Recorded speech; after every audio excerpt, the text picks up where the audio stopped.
Basan meminta Gehna bersiap untuk pergi pemeriksaan ke dokter. Sudah lebih dari sebulan sejak peristiwa menyakitkan itu dan kita harus berhati-hati. Gehna takut pada Dadisa. Basan meyakinkannya dan mengatakan Dadisa tidak akan keberatan. Dadisa datang ke Sumitra di dapur dan memberinya beberapa ramuan untuk digiling dan diminum untuk Gehna. Basan datang ke sana dan mengatakan dia akan membawa Gehna ke dokter. Dadisa menyuruh Basan untuk membawa ramuan yang akan dibuat Sumitra untuk diminumkan ke Gehna. Basan meyakinkan ibunya bahwa saya perlu memahami apa yang dikatakan dokter. Dadisa mengatakan tidak ada yang lebih penting bagiku selain Gehna dan kesehatan bayi dan membiarkan Basan. Setelah dia pergi, Sukna datang dan berhenti di luar dapur sambil mengatakan nasi sudah habis. Dadisa mengatakan bahwa lebih dari 1,5 bulan telah berlalu sejak kematian Pratap. Sekarang kamu bisa memasuki dapur dan kuil. Sumitra mengisi kotak Sukna dengan beras. Sukna lama melihat halva di konter. Sumitra melihatnya dan meletakkan semangkuk halva ke dalam kotak nasi. Sukna mengeluarkan halva. Dalam perjalanan ke ruang bawah tanah, Sukna melihat Anandi mengambil set riasannya. Dia buru-buru datang ke Anandi dan bertanya apa yang dia lakukan. Anandi memberitahunya bahwa Dadisa menyuruhku untuk menggunakan cat kukumu saat aku kehabisan cat kuku. Sukna berteriak pada Anandi dan mengatakan jangan sentuh barang-barangku tanpa bertanya padaku. Anandi bilang aku akan datang untuk bertanya padamu. Sukna memperingatkan Anandi bahwa Anda tahu pentingnya ini bagi saya dan terutama jangan pernah menyentuh set riasan ini lagi. Dadisa tiba saat Byron bersiap untuk pergi. Dadisa memberitahu Byron dan Sumitra bagaimana Sukna memperlakukan Anandi hari ini. Dadisa mengatakan bahwa semakin dia melihat barang miliknya, semakin dia mengingat masa lalu dan semakin kesal. Kita harus membagikan semua barang miliknya kepada orang miskin. Byron ingin melarangnya, tetapi Dadisa tidak mengizinkannya. Sukna menangis di malam hari memikirkan kenangan baik dan buruk.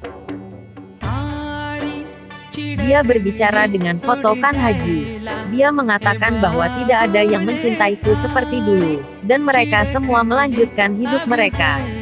Saya merasa sangat tidak berdaya dan tidak berguna. Dia mencela mengapa ini terjadi.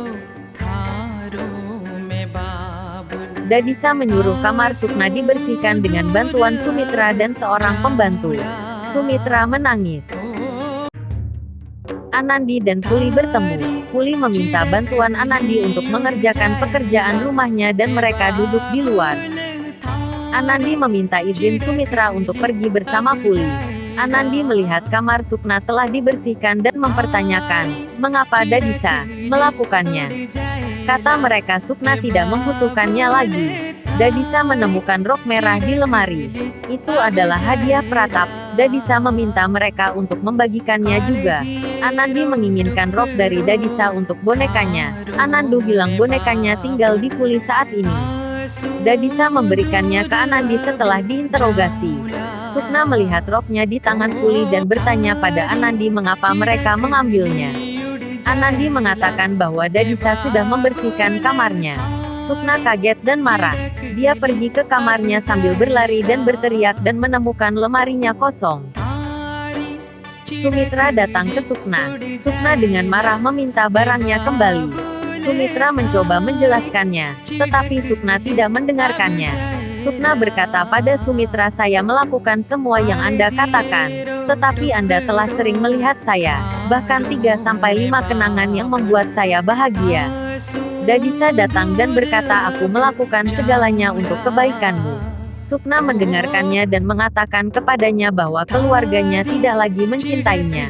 Aku hanya putri jandamu. Sumitra ingin mengejarnya, tapi Dadisa menghentikannya. Dan berkata biarkan dia menangis, masalah dan keluhannya akan mengalir dalam air mata. Sukna menangis dan Anandi ingin menenangkannya, dan mengatakan aku mendapatkan rok itu dari Puli. Sukna bilang kamu tidak mengerti rasa sakitku. Anandi mengatakan semua orang mencintaimu. Jangan katakan itu. Sukna memberitahu Anandi. Dia adalah seorang janda. Dia sudah tua dan tidak ada yang menyukaiku dan menyuruhnya pergi. Lalu Anandi pergi. Sukna menangis dan bertanya pada Tuhan, mengapa kamu tidak membunuhku dengan Pratap? Dadisa dan semua menantu wanita ada di meja makan. Dadisa bertanya tentang putranya dan mengetahui mereka akan terlambat pulang. Dadisa bilang kamu bisa duduk dan makan malam bersama.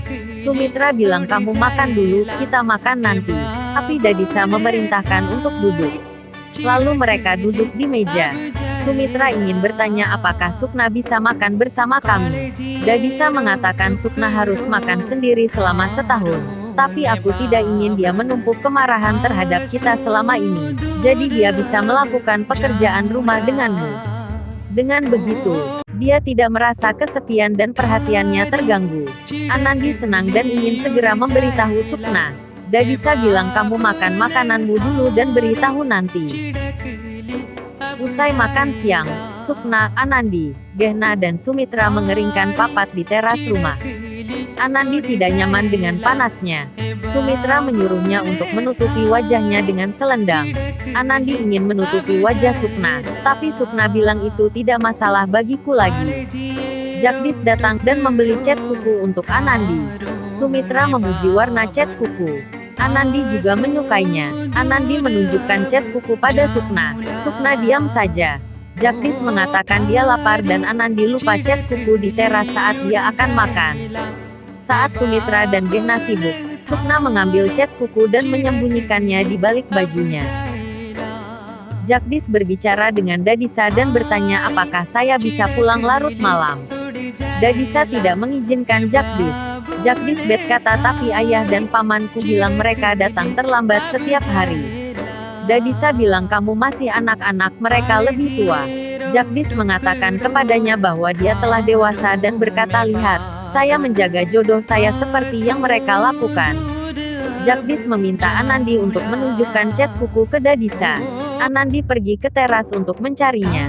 Dia banyak mencari tetapi tidak dapat menemukannya. Sumitra menyuruhnya untuk melihat dapur juga.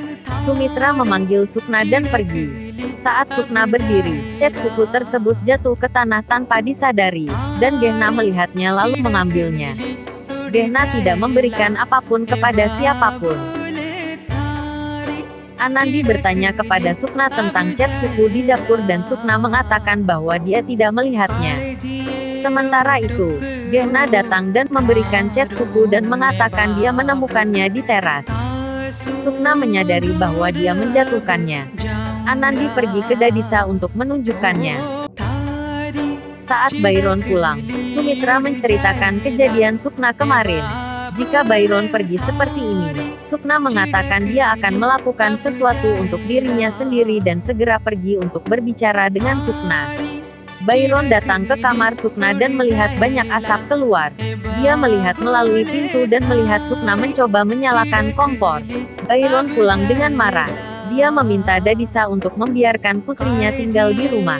Jika dia terus seperti ini, suatu hari Sukna akan tenggelam dalam asap. Dia mengatakan bahwa saat dia menjalani hidup ini, dia kehilangan kepercayaan pada keluarganya. Dadisa mengatakan tidak seperti biasanya. Byron mengatakan untuk pertama kalinya bahwa keluarganya tidak mendukung Sukna. Dadisa memarahi Sumitra karena memberitahu Byron apa yang dikatakan Sukna. Byron mencoba membujuknya dengan berbicara kepada ibunya, tetap saja ibunya tidak setuju. Byron marah dan berkata kepada Dadisa, jika tidak ada tempat untuk anak perempuan saya di rumah ini, maka tidak ada tempat untuk saya. Saya segera membawa anak-anak saya dan Sumitra untuk meninggalkan rumah. Semua orang akan kaget. Basan mencoba untuk berbicara dengan Byron dan berkata apa yang kau pikirkan. Dadisa pergi ke kamarnya. Byron bergegas ke kamarnya, dan mengabaikan Basan. Anandi mendengar semuanya dan pergi untuk memberitahu Sukna. Sementara Byron mengumpulkan barang-barangnya, pertama Sumitra dan kemudian Gehna mencoba menghentikannya. Byron juga tidak mendengarkannya. Sukna datang dan memohon agar ayahnya tidak pergi. Sukna mengatakan jika kita pergi, saya akan bunuh diri. Byron menamparnya dan segera memeluk putrinya. Byron menangis dan mengatakan kepadanya bahwa dia tanpa daya tinggal di rumah ini dan melihat putrinya menderita. Keesokan paginya, Byron pergi tanpa makan apapun. Saat sarapan, Sumitra mencoba menutupinya dengan mengatakan bahwa Byron terlambat bekerja. Dadisa menyadari bahwa Byron memiliki sikap dan menolak. Anandi dan Jagdish berbicara tentang betapa sedihnya semua orang. Anandi bilang dia punya rencana. Anandi menyuruhnya membuat salad pisang yang akan menyenangkan semua orang dan membantu. Jagdish mengatakan ini adalah ide bodoh. Anandi meyakinkan Jagdish dan keduanya memetik pisang dari kebun. Dadisa pergi ke kuil. Pendeta menyarankan untuk membangun sebuah kuil atas nama Pratap. Dan Dadisa menyukai ide ini. Dia mengatakan pada Sukna bahwa dia akan membangun kuil di tanah yang mereka beli. Gehna dan Sumitra di dapur dan berbicara tentang situasi di rumah. Anandi membawa seikat pisang ke sana dan mengatakan bahwa dia akan memasak untuk semua orang di malam hari. Di meja makan, Anandi memberitahu Dadisa bahwa dia membuat makanan yang disukai semua orang. Dadisa senang dan ingin mencicipi makanannya. Byron pulang dan Sumitra memanggilnya untuk makan malam. Byron dengan sedih menolak dan pergi ke kamarnya. Setiap orang yang melihat ini sedih dan meninggalkan makanan satu persatu. Jagdish benar, kami berusaha keras dengan sia-sia. Tidak ada yang memakan makanannya, kata Anandi. Anandi sedih. Jagdish memberitahu ayahnya bahwa Dadisa telah memanggilnya. Byron tidak ingin pergi, tetapi Sumitra meyakinkannya. Jagdish sedang mempelajari pekerjaan rumahnya. Anandi datang dan mengatakan bahwa dia menyesal tidak ada yang makan makanannya dengan tidak bersemangat. Anandi kemudian membantu Jagdish menyelesaikan pekerjaan rumahnya. Anak-anak menyadari bahwa keesokan harinya adalah hari ulang tahun Dadisa. Mereka memutuskan untuk mengadakan pesta kejutan bagi Dadisa untuk membuat semua orang bahagia. Daftar tamu, dekorasi dan hal, mereka berbicara. Keduanya mengeluarkan semua uang mereka. Byron dan Basan datang ke Dadisa. Dadisa berkata pada Byron, maafkan aku. Kemudian mereka memarahi putra mereka karena tidak melakukan tugasnya. Untuk mengingatkannya bahwa keesokan harinya adalah peringatan kematian suaminya. Byron meminta maaf kepada Dadisa karena melupakan ini. Dadisa mengatakan bahwa dia menginstruksikan pendeta dan mengatur semua persiapan. Dia bilang kita akan pergi ke kuil besok pagi dan bersiap-siap.